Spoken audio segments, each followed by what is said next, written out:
Primero que todo, muchas gracias por la participación, por la asistencia y la disposición a participar. Entonces, esto es como una serie de, pues, una discusión un poco más de qué tanto sabemos sobre cambio climático o qué tanto no sabemos de biodiversidad y impactos de biodiversidad en México. Entonces, es como una pregunta así como que les hago a ustedes los ponentes y a los invitados, eh, la doctora Irma y el doctor Enrique. Si tenemos buena información acerca de los impactos de cambio climático en México, en biodiversidad, o nos falta muchísimo por conocer. ¿Qué opinión merece ahí? Tú o yo. A ver, si quieres, empiezo yo, porque Enrique, no, o tú de Enrique, ¿quién quiere? No, no vas, adelante, Irma. Vas. Bueno, pues yo lo que haría es un comentario, pues en general. Primero, pues muchas gracias por la invitación y pues mis felicitaciones a todos los que han participado porque nos han dado mucha información. Este tema con respecto a la biodiversidad, el cambio climático pues es muy amplio y hay muchas cosas que pues se dicen y hay cosas que no se saben. Pues efectivamente tenemos, en mi opinión, tenemos información muy general, pero así como es de amplia la biodiversidad, pues es también pues, amplio el desconocimiento que tenemos de muchas cosas. Y creo que todos los ponentes que han participado hasta ahora han sido enfáticos en este tipo de asuntos, ¿no? Porque pues yo antes que nada quisiera decirles, hago uso de lo que he vivido hasta hoy. Y primero, pues me da mucho gusto porque efectivamente tenemos muchos años algunos en haber introducido este tema o haber participado desde el principio en este tema. Y ha sido una lucha constante por tratar de que se reconozcan este tema como vital para el planeta, ¿no?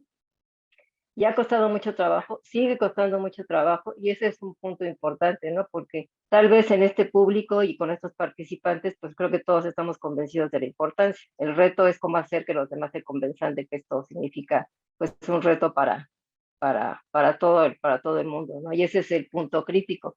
Entonces, pues sí, sabemos que la evolución es muy importante, sabemos que es parte de los procesos vitales para el planeta. Sabemos que hay especies que tienen mucho más capacidad de adaptarse o tienen mayor rango de tolerancia que otras, y eso es un punto pues crítico para algunas especies, para otras puede ser pues un beneficio o no.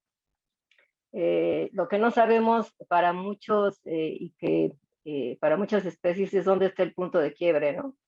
Eso famoso que decimos, pues hasta dónde van a aguantar, porque sabemos los límites de tolerancia, pero en realidad no sabemos si finalmente, ahorita lo mencionaba Gabriela, ¿no? Si se pueden aclimatar o no, o se pueden adaptar, que ya será un proceso más largo, pero para empezar tenían que aclimatarse. Y en realidad no sabemos, porque lo que conocemos, y bien se han hecho cuestiones experimentales, y es un esfuerzo grande el que están haciendo, por ejemplo, ahorita en CISAL, pero pues son cuántas especies, ¿no? Hasta dónde sabemos. Y el problema que nosotros hemos visto también es que no somos con una de las especies a nivel de con las interacciones, que a lo mejor eso no lo estamos midiendo, y finalmente pues, lo que estamos como midiendo en el laboratorio puede ser que no funcione realmente en la realidad, ¿no? Entonces, le voy sumando, como van viendo, para todo el público, vamos sumando en la canastita de cosas que sabemos y cosas que no sabemos, y factores y variables que no tenemos como mucha manera de controlar. Entonces, el ambiente controlado es una cosa, pero ya en el ambiente real es otro. Y bueno, ese es un punto. Hay otra cosa que, por ejemplo, no sabemos si en algunos casos que sí estamos seguros que se van a perder muchas especies, eso lo sabemos y eso estamos conscientes, y tampoco sabemos si funcionalmente van a poder reemplazar en la realidad a otras especies que están cumpliendo ese papel en un ecosistema. O sea, tampoco sabemos si otra especie que llegue va a poder reemplazar a la siguiente, ¿no? Y qué otra cuestión no sabemos? Lo que sí sabemos, y es muy claro, es que los cambios que se están dando actualmente son mucho más rápidos. Todo lo que ha pasado a nivel de adaptación de las especies ha sido procesos relativamente lentos en tiempo, y ahora los cambios son muy rápidos. Esa es la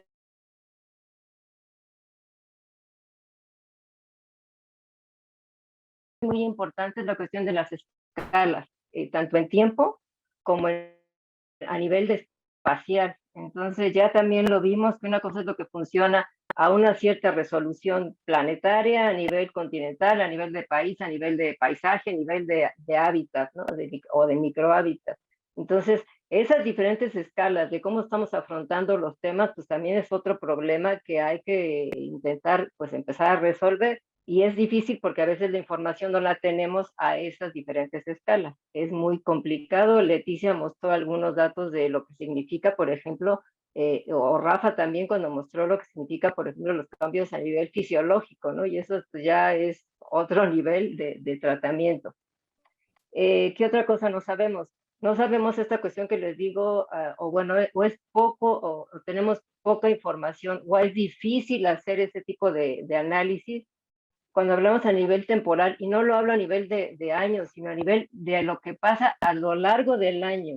Si ustedes vieron ahora todas estas proyecciones que hay, muchas son con datos muy generales, por ejemplo, incluso a veces de datos a nivel de promedios anuales o a nivel de datos mensuales, pero los cambios que se viven incluso a nivel real, o sea, a escala real, son a veces incluso de diferencias en el día y la noche, por ejemplo, ¿no? Entonces ya las escalas en tiempo van cambiando, entonces son factores importantes también.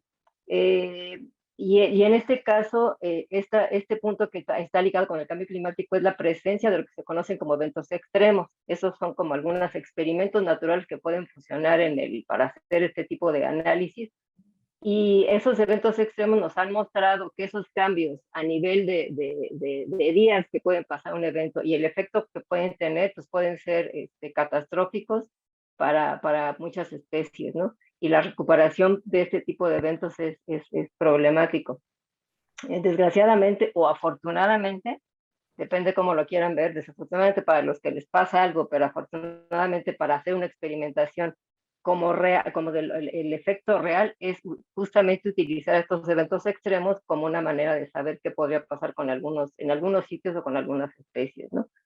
Lo que quería mencionar, porque hizo esta parte, la presentó Alex, y también Gaby ahora, es esta cuestión nosotros hicimos muchos ejercicios de qué pasaría en los cambios a nivel de biomas, ecosistemas o como les quieran llamar. Pero eso es una modelación pues como muy burda, y lo que sabemos es que ciertos biomas se van a contraer, algunos se van a reducir o se van a expandir para otros lugares en donde probablemente esas condiciones podrían estar en tiempos futuros cercanos, pero eso es como una elucubración mental, por decirlo de alguna manera. ¿Nos sirve eso? Sí nos sirve, porque lo que nos está dando es como un indicador de hacia dónde podrían moverse los cambios.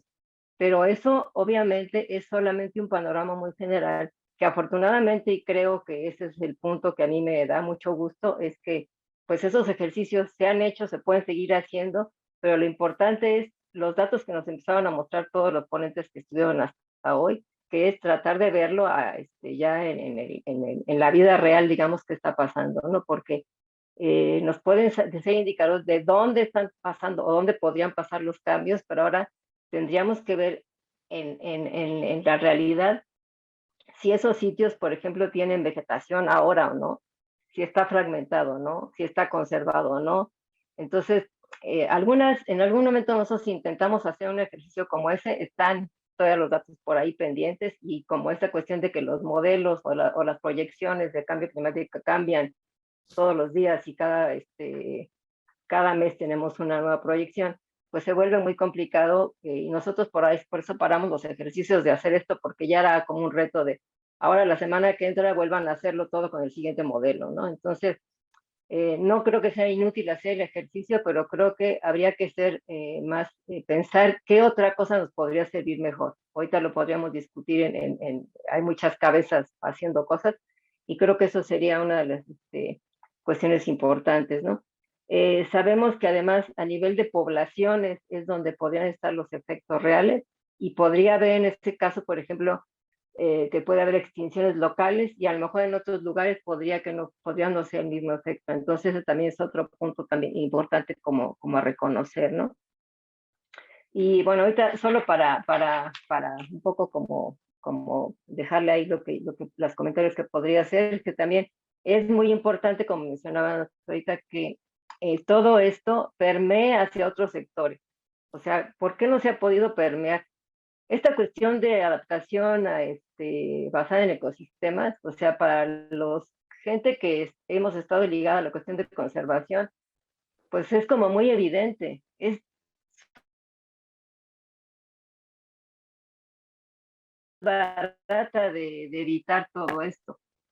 Pero ¿cómo lo permeamos hacia los demás sectores? A mí todavía me cuesta trabajo entender por qué la gente no lo entiende, ¿no? O sea, es así como que súper claro. Pero una de las maneras, y creo que fue un ejemplo de lo que pasó ahora, es la pandemia. O sea, la pandemia fue un efecto clarísimo y entonces la gente empezó a decir, parece que estamos haciendo algo mal. Parece que si le damos en la torre a los ecosistemas nos lleva a los humanos, a ver que si hay un efecto efectivo. O sea, se han tenido razón esta bola de locos que nos dicen que los ecosistemas son importantes. Entonces, bueno, habría que aprovechar esas oportunidades.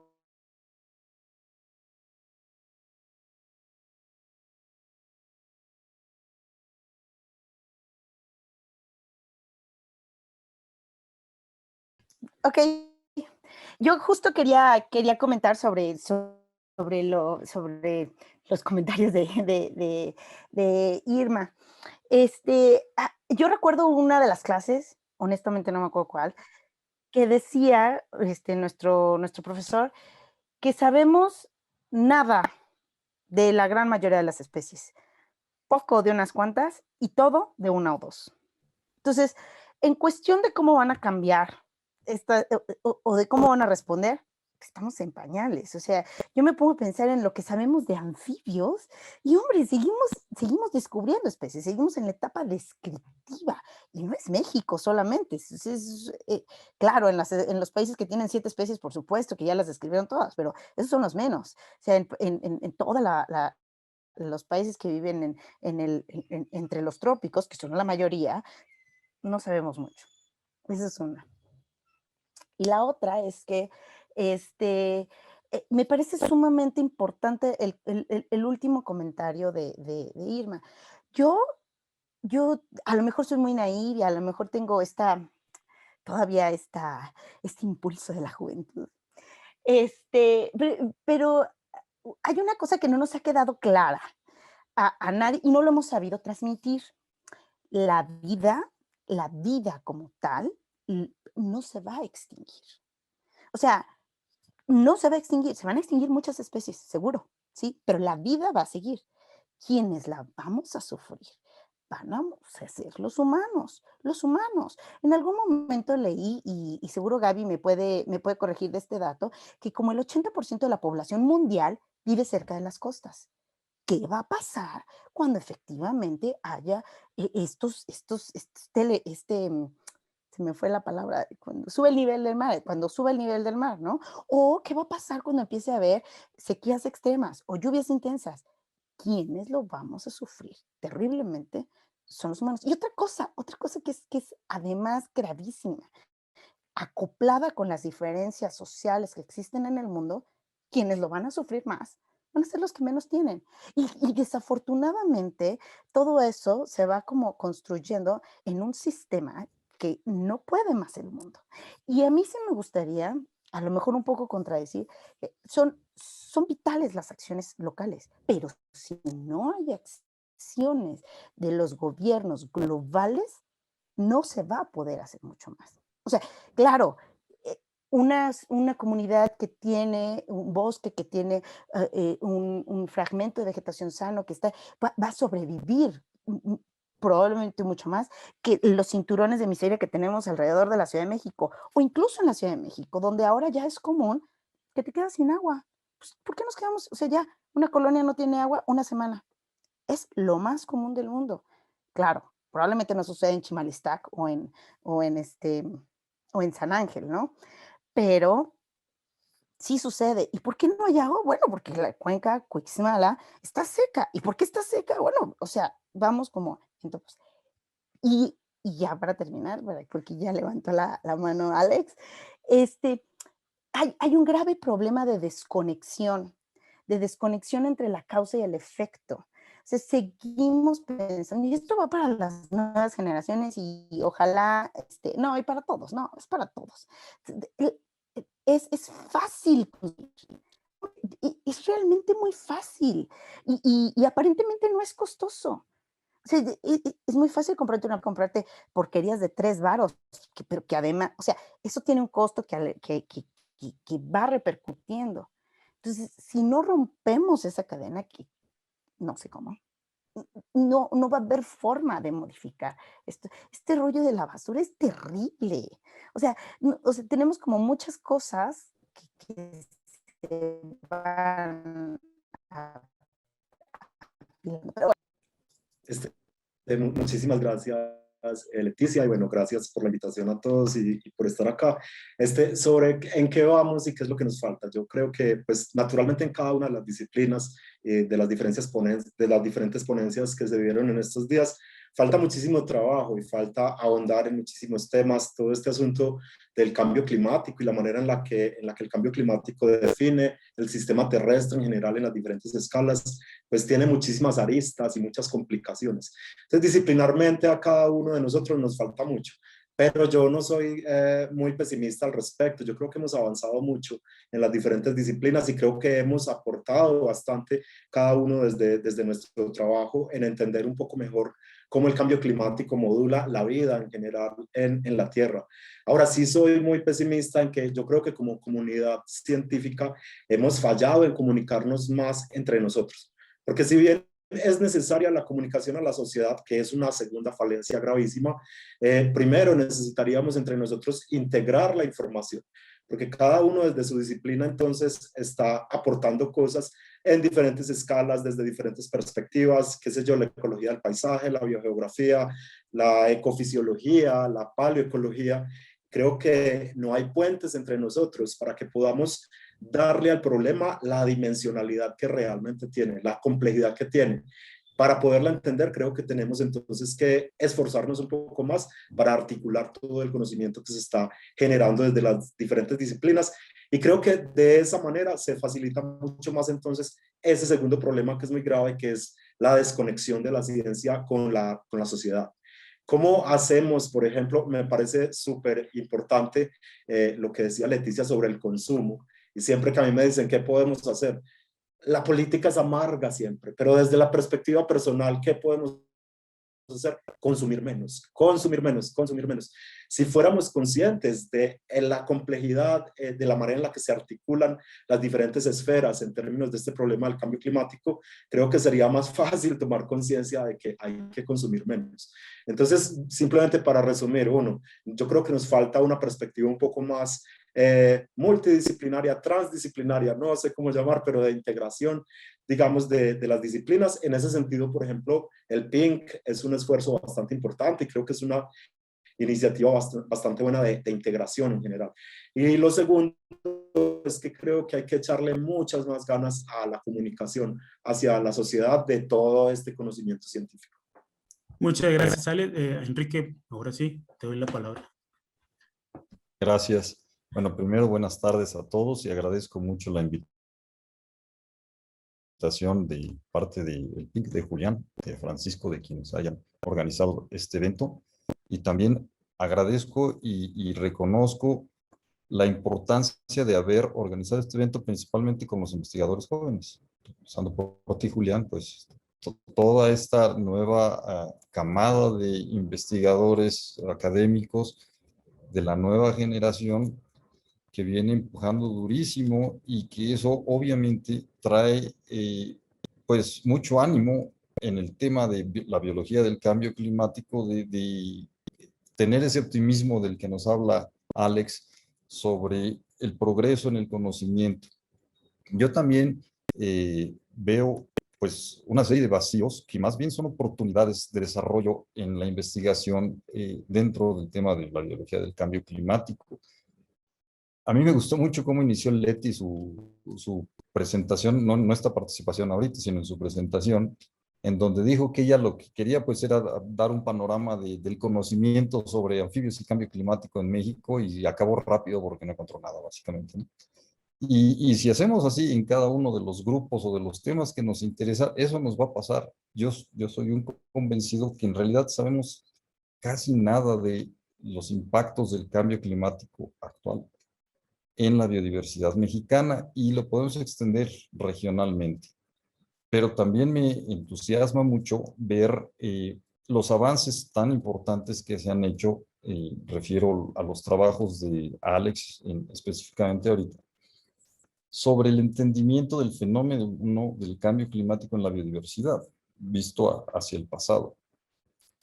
La mayor parte de los esfuerzos que se realizan en México y los investigadores que hicieron sus presentaciones en este ciclo son una buena muestra, tiene que ver con las proyecciones hacia el futuro, ¿no?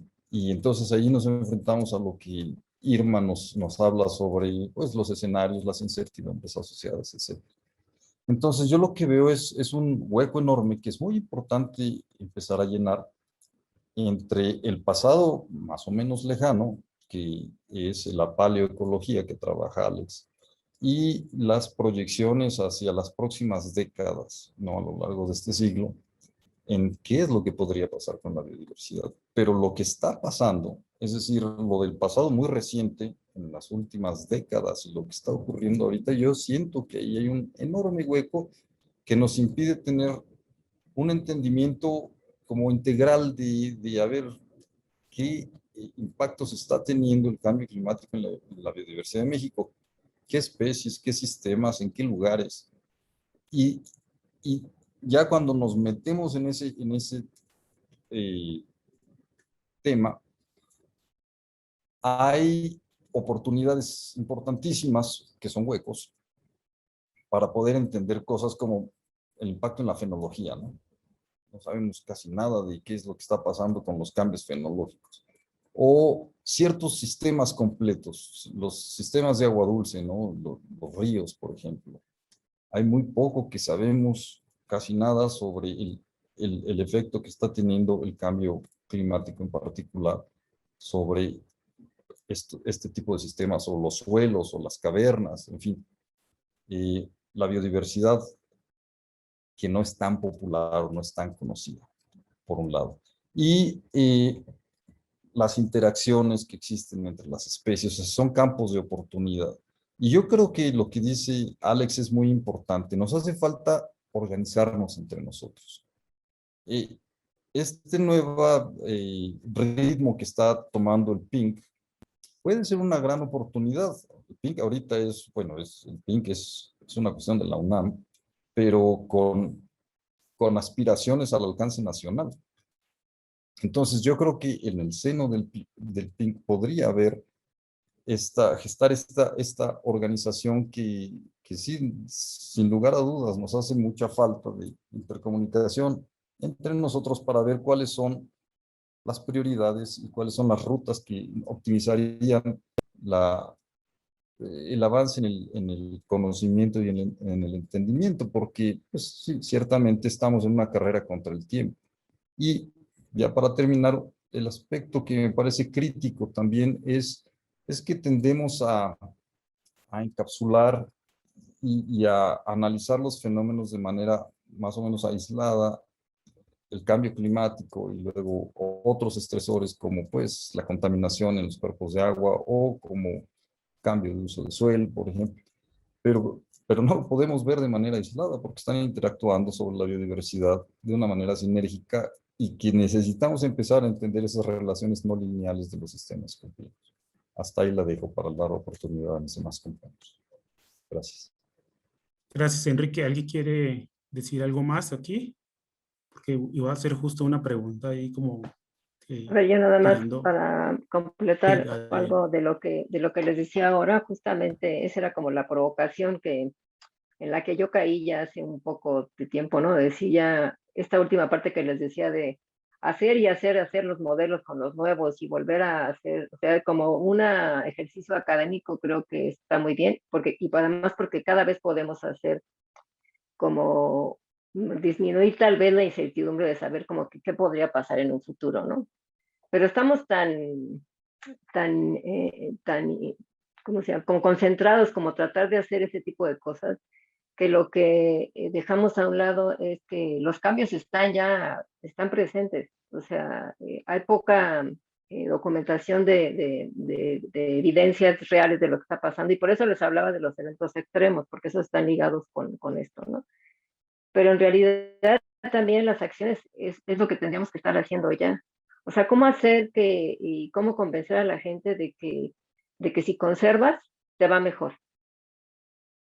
¿Cómo? Porque pues está toda esta parte de cambio de uso del suelo, que ya lo habían mencionado, Alex, pero son todas estas interacciones que hay con todo lo demás. O sea, que eso ya es, pues va ligado, digamos, es como esta sinergia de gallina o el huevo. Pues obviamente hemos estado cambiando el planeta y obviamente pues, estamos perdiendo hábitats, estamos perdiendo pues, ecosistemas.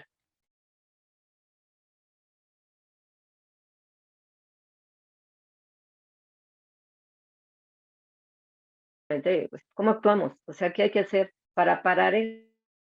Eso sí es el momento.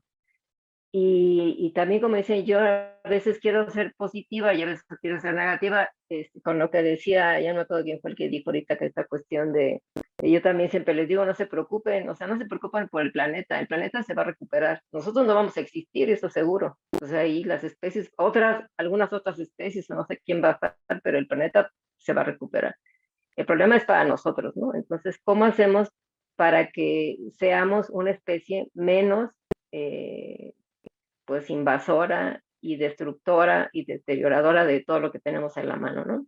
Y las acciones tienen que ser, el problema es que las acciones tienen que ser ya, porque entre más nos tardemos, o sea, los efectos ya están presentes. Entre más nos tardemos, los efectos van a ser más drásticos y recuperar. Y lo ponía ahorita Gabriela muy claro en un esquema que es muy claro para presentar. Hay acciones que son muy baratas, por eso decía yo, la conservación es muy barata, simplemente, tampoco es no tocar y dejar así intacto, porque también hay un problema de comunicación cuando hablamos de conservación, e inmediatamente se entiende como que no hay que tocar. Y también esa es una cuestión muy discutida. Hay maneras de hacer algunos manejos de los ecosistemas sin deteriorarlos y que podemos beneficiarnos de los servicios que nos ofrecen. Pero las acciones ya tienen que ser inmediatas porque los efectos cada vez son más catastróficos. Y también ahorita lo mencionaban, esta cuestión bueno, lo que decía yo, las acciones para recuperar, entre más tecnología les querramos invertir, pues obviamente va a ser muchísimo. Económicamente ya no va a ser rentable. Entonces, esa flechita que indica, pues esto es más barato y esto si le vas metiendo cada vez te va a costar más dinero y va a ser costos no solamente económicos, sino sociales también. ¿Cómo hacemos para mejorar esto? Y como decían, pues aquí hay mucho público ahorita aquí involucrado. Como lo decía también Enrique, en el PINC hay mucha gente de muchas disciplinas que no son exactamente no solamente biólogos, ni gente que hace ecología, ni gente que hace lo que hace. O sea, no de ciencias naturales, digamos, sino de otras ciencias, en donde ahí nos tendríamos que estar respaldando para poder impulsar esto. La otra que es que alguien puso ahí hacer biopolítica, pues sí, efectivamente, esto tiene un tinte político, claro que tiene un tinte político, y luego pues no queremos meter las manos. Cuando metemos las manos, seguro salimos raspados, eso queda claro, o sea, eso es clarísimo, vamos a salir raspados, sí, pero bueno, nos salimos raspados, y ahí les hago como decían ahorita, algo que decían, solo que lo quería decir antes de que se me acabe el tiempo y luego ya nos perdamos en esto, ¿no? Otra vez, ahí está la herencia. Algunos ya le metimos acelerador varios años. Y como optimismo, como parte para conservar el optimismo, pues efectivamente todos estos años que hemos invertido mucho en que se reconozca que el cambio climático efectivamente es real, pues ha tenido frutos, muchos años de por medio, sí.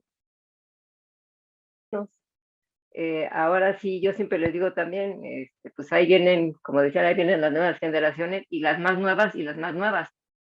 Y cuando decía Leti, pues no, con la pena Leti tú vas a las nuevas todavía, así es que pues ahí les da el impulso, ¿no? Pero bueno, ahí les vamos dejando, digamos, la estafeta para que justamente lo que es muy importante y que creo que a veces se nos olvida, es que a veces estamos como inventando, ¿no? Y más bien lo que hay que hacer es aprender de las experiencias pasadas, de lo que ya se hizo antes y mejorarlo, no repetirlo, porque yo he visto algunos ejercicios que ya lo habíamos hecho con la pena, ¿no? Sino, pues, ¿qué significa hacerlo mejor? ¿Qué cosas le podemos invertir mejor? Por ejemplo, todas las bases, ayer yo por curiosidad, no sé, estaba yo viendo alguna cosa que estaba leyendo y me metí a estas bases, por ejemplo, de cuestiones de variables climáticas que hay a nivel mundial. Y nada más hagan el ejercicio. Tómense el tiempo de bajar esos datos o de verlos, nada más picotenle ahí a la base y compárenlo con el dato que ustedes conocen de su sitio que quieren analizar. Y se van a dar de topes porque pues en eso está basado las modelaciones y a veces no están reproduciendo lo real, ni siquiera a ese nivel. Entonces, solo para dejárselos como ejemplo, ¿no? Hasta ahí también ya, si no me da más tiempo de nada, ya dije. Sí, justo le voy a creen que son o han sido como las principales limitaciones para realmente decir, vamos a el cambio climático en la biodiversidad en México. Tiene esta cuestión de los datos de, por ejemplo, las estaciones meteorológicas, que sabemos que tienen un montón de problemas, los datos de biodiversidad, si los datos están disponibles, y datos más puntuales, por ejemplo, los proyección, predictibilidad.